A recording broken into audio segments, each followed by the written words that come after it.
While most people wait for the flowers to bloom before they start looking for a home, savvy buyers know that February is actually the secret window for the best deals.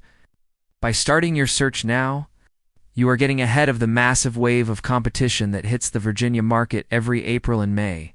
Sellers who have their homes on the market in late February are often highly motivated because they want to get moved before the official spring season begins. Fewer buyers on the street means you have significantly more leverage to negotiate a lower sales price, or ask the seller to pay for your closing costs.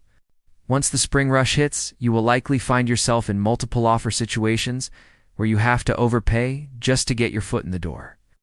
Getting your pre-approval finished today allows you to strike quickly while other buyers are still sitting on the sidelines, waiting for better weather. As your mortgage maestro, I can help you structure an offer right now that takes advantage of this temporary lull in market activity. If you want to win your dream home without the stress of a bidding war, call me Duane Buziak at Coast to Coast Mortgage Lending today.